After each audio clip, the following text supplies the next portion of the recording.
My name is Crystal, and I feel like I don't have anyone in this world, so I'm sharing my story here. I've watched my husband become someone I don't recognize, a monster. I don't know how many of you have happy love stories, but I envy those who married their soulmates and are now living their best lives. I thought I was marrying my soulmate, Seth, but I was wrong. I married Seth out of love. We both had stable jobs and a good relationship before we got married. However, after we tied the knot, Seth suddenly quit his job without even talking to me about it first. He said, "Look, Crystal, I was getting depressed and burnt out at my last job, so I needed to quit. I'll apply for a new job soon, but I need a break. You'll have to support us until then." I replied, "I'm sorry you're feeling down, Seth, but you should have consulted me or told me that you were going to quit. I needed a heads up." He brushed it off, saying, "It's not a big deal, Crystal. It's just for a few months. After that, things will go back to normal." But things never went back to normal. I had to take on 2 jobs to support us, while Seth just sat around playing games all day. He didn't even help around the house. Even after months went by, things only got worse. I don't have a college degree, so I couldn't get high-paying jobs. We barely managed to get by, but after a few months, we couldn't even afford the rent. That's when we had to ask for help from Seth's parents, Cole and Olivia. They were shocked to find out Seth had quit his job. They said, "Seth, what is wrong with you? You're going back to your old habits again. This is unacceptable." I asked, "What do you mean?" "Seth is a hard-working man, and I always knew him that way. This situation is unexpected. He hasn't been doing well mentally." They replied, "You don't know everything, Crystal. Seth has done this multiple times. He quits his jobs and then expects us to take care of him. Last time, we threatened to cut him off if he didn't get a job. We forced him to go back to work, and after that, he met you. We thought he had genuinely changed, but now we see he is back to his old ways. He says he is depressed, and he visited many therapists, but they all said there was nothing wrong with him. He was just playing us for free money." I was shocked to hear this about Seth. Believe me, during the 2 years we were in a relationship, Seth was a consistent worker. He never did anything like this. It only happened after the wedding. I had no idea this was a pattern. Seth tried to defend himself, saying, "Dad, you saw that I changed my ways. This is really an exceptional situation. We just need a little help for now. I'll find a job soon." His parents told him, "You better stick to your word, Seth. We won't let you mooch off your wife. She's a good person and deserves happiness. We will let you stay at one of our properties for free, but you have to promise to get a job soon. We will kick you out if you continue this behavior." I'd assured them, "Thank you so much. Seth will work on his problems.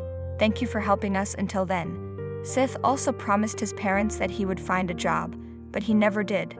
Instead, he lied to them about having a job, while I was the one working hard to support our family. I kept quiet because I loved him and didn't want to pressure him. Slowly, our finances got worse. I was barely making ends meet, while Seth continued to waste time. In fact, he got angry with me when I couldn't bring in more money each month. He even warned me not to take days off to avoid missing a day's wage. I was exhausted and isolated from everyone.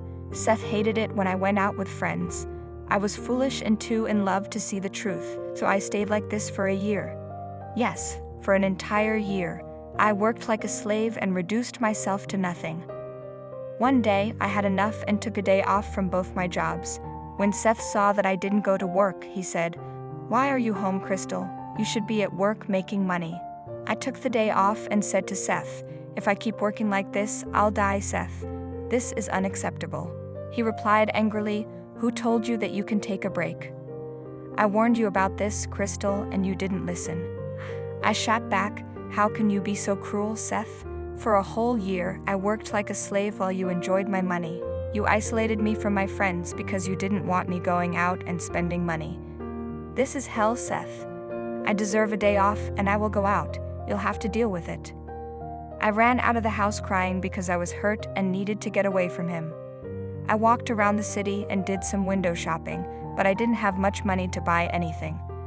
Over the past year, I lost most of the money I had saved, and it was all because of Seth. I was truly getting frustrated with him. He had stopped showing me any affection a long time ago. Now, all he did was yell at me about wasting time or not bringing in enough money. I really didn't know what to do. After being out for most of the day, I returned home in the evening. I walked up to the house and tried to unlock the door with my key. The lock turned, but the door wouldn't open. I realized it was bolted from the inside. I was confused, so I knocked on the door. I knew Seth was home, but he didn't answer. After a while, I started shouting, "Seth, open the door. I'm outside and it's freezing. I'm going to catch a cold." Seth replied, "I'm not going to open the door." I was shocked. "Are you joking, Seth? This isn't funny. Open the door." He continued, "You think you can disrespect me and ignore my warnings. That will never happen, Crystal. You need to learn a lesson. I'm not going to let you into the house today. You can stay outside or go wherever you came from." "What are you talking about, Seth? Are you locking me out because I took a day off from work? This is ridiculous, Seth. Let me in." "Knock all you want, Crystal. I'm not letting you in. Consider this a lesson for you. I don't want you to ever behave this way again," Seth said, then started ignoring me completely. He didn't open the door and stopped responding to my calls. I kept pounding on the door and calling him, but he wouldn't answer. I was starting to freeze and didn't know what to do. Like a fool, I decided to wait a little longer, hoping his anger would disappear. I thought Seth wouldn't be so cruel as to actually lock me out of the house, but I was wrong. I sat there for 2 hours before I realized how abusive my husband had become. At that point, I felt completely alone. Seth had isolated me from my friends, and I didn't have any family in this state. I didn't know where to take shelter for the night. The cold was creeping in, and I started shaking from the chills. After thinking for a while, I decided to seek help from the only 2 people I knew well enough. I got into my car and drove straight to my in-laws' house. They were my only hope in this horrible situation. I knew they were good people and would help me out. I raced to their house and knocked on their door. Cole opened the door and was surprised to see me. After letting me in, he asked, "Hey, Crystal, what's the matter? Why are you crying?" "Oh my God, you poor thing, what's wrong? Is Seth okay? Why did you come alone?" "Seth locked me out of the house, guys. I was sitting outside for 2 hours before I drove here." "What the hell, Crystal? Why did he lock you out? What kind of prank is this? Don't tell me he's getting influenced by all those videos he watches." "No, Cole, he wasn't pranking me. He locked me out because I took a day off work. He doesn't like it when I take a break. I've been working 2 jobs to support us and I was feeling burnt out, so I went window shopping for a day. It's not like I can buy anything. I don't have money." Cole was shocked. "What in the world, Crystal? Why are you working 2 jobs? Seth has been telling us that he's earning enough for both of you. He even said he's asking you to leave your job and take a break. He's been lying to you guys. He never got a job after he left his last one. I don't think he ever sent any applications. He's been pestering me for money, so I had to take up 2 jobs. He gets upset when I take a day off because it means I'll get less money next month." I started to cry and poured my heart out to his parents. I knew he had been keeping them in the dark. I had supported his lies because I didn't want them to disown him. I loved a man who didn't even care about me. My pain and shame became too much for me to handle, so I broke down. His parents were horrified to know that their son had become abusive toward me. They were even angrier than I was. Cole started cursing out loud while Olivia quietly patted my back. When I was done crying, Cole said, "Crystal, don't worry. You are not alone. We are going to get you out of this situation. I can't believe our son has turned into a monster. I wonder where we went wrong with him. This is horrible. Crystal, please don't cry. We will figure out something, I promise." "I don't know what to do, guys," I said. "Truth be told, I don't even want to be in the same house as him. I don't know what to do or where to go." "Don't worry about those things, Crystal," Cole replied. "We'll take care of it. Let's go back to the house. I will go with you. It's time we taught Seth a lesson he'll remember." Cole took me to our house while Olivia stayed behind, as she was sure she would slap Seth if she saw him. When Cole and I got there, we knocked on the door, but Seth didn't open it. I heard him scream that he wasn't letting me in. I said, "Seth, open the door. It's been 3 hours already. How much longer are you going to punish me?" "As long as I want, Crystal. You didn't listen to me when I told you not to take a break. Now I'm not going to listen to you. See what it feels like." "You are insane, Seth. I was taking a break for 1 day. 1 freaking day. That doesn't mean I deserve to spend so many hours outside. You deserve to spend the night outside since you were so desperate for a break. You can stay out and take as much time as you need. I am not opening the door. You can keep knocking. Seth, open the damn door right now, Cole yelled. Open it or God help me, I will break this door down. After Cole called out to him, there was immediate silence. Seth knew he had messed up. He opened the door once he heard his father's voice. He immediately panicked and ran to get the door. When he saw us, he got even more nervous. His dad looked very serious, with a mean frown on his face. Seth nervously said, "Hey Dad, what brought you here? You didn't say you would stop by." "Drop the chit-chat, Seth. Tell me, who the hell are you to lock my daughter-in-law out of the house? Did you forget the fact that I own the place you live in?" "Dad, it's not like that," Seth said. "I was just pranking Crystal. It's not what you think it is. We were just joking around, right, Crystal?" "It is exactly what you think, Cole," I replied. "Seth kicked me out of the house because I took a day off work. He has been working me to the bone while spending my money and sitting around at home." "Seth, why the hell is Crystal telling me you left your job without even consulting with her? I let you stay here on the condition that you would work on yourself for your family. Then why am I hearing this about you?" At this point, Seth knew we had him in a corner. His lies were unraveling, and he had nowhere to hide. I would never have told people about my useless husband if it weren't for my pride. But he underestimated the power of a woman who has been abused for too long. I wasn't going to sit idle and take his abuse anymore. I was going to ruin him. Still, Seth tried his best to save himself. He said, "Dad, it's not like that. I swear I'm looking for jobs. It's just taking time.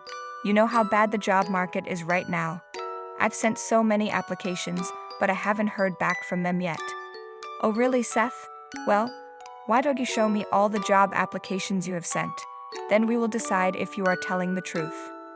"Why do you need to see proof? Don't you believe your own child? This is ridiculous. I don't need to show you any kind of proof. I'm telling you that I have sent numerous applications." No, Seth hadn't sent any applications. I knew that very well. He never tried to get another job after quitting his last one. He just planned to sit around and spend my money. Even Cole could understand that his son was up to no good. There was no way that Seth was telling the truth since he wasn't going to say anything. I said, "He hasn't sent out any applications, Cole. That's why he isn't showing you the proof." A position opened up at my office, and I told him to apply. He didn't and instead screamed at me, saying, "How dare you tell me what to do? Seth, your mother and I allowed you to stay here so you could turn your life around. You fooled us into thinking you got a job and were contributing to your family. Now I see you're making Crystal work for the two of you while you do nothing but spend her money. Since you haven't held up your end of the bargain, I'm going to evict you from this house." "What? Dad, no. Please don't do that. Where will we go? You can't just kick us out like that. Crystal, look what you've gotten us into now. We'll both lose the roof over our heads." "There is no point shouting at her, Seth. Crystal will come to stay with us, or in this house. You are the one getting kicked out. You don't have to worry about where Crystal will stay." "This is unfair. Crystal and I are a couple, so you can't separate us. You can't separate a married couple, for God's sake. I go where my wife goes, and that's final.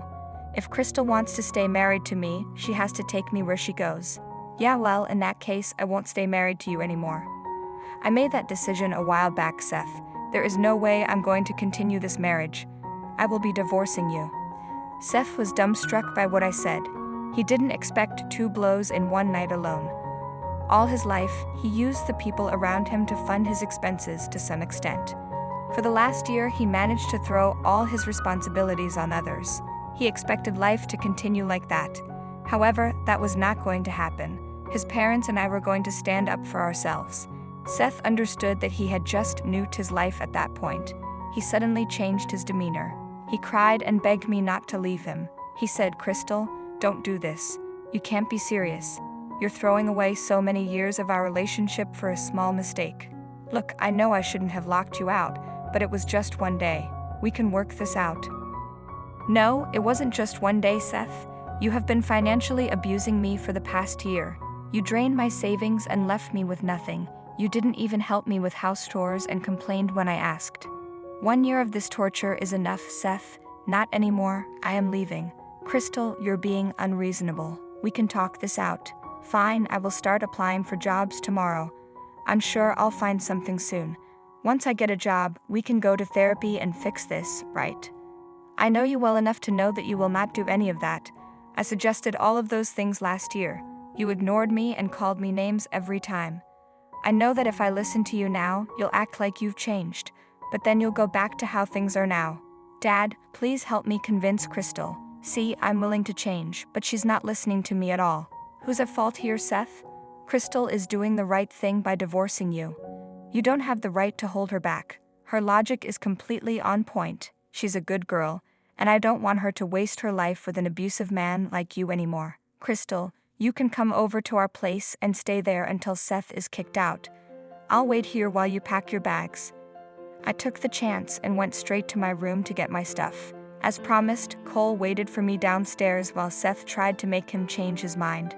To be honest, I didn't trust Seth anymore, and staying with him in this house after the confrontation would be too risky.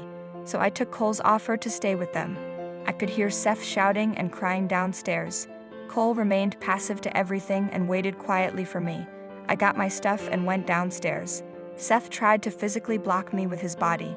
That's when Cole shouted at him about calling the police. Seth got scared and let me go. Back at my in-laws' place, Olivia took one look at us and immediately went to hug me. For some reason, her tender move brought me back to tears. It had been ages since someone held me like that or showed me any bit of affection. It made me realize how much I lost by marrying Seth. His own parents loved me more than he did.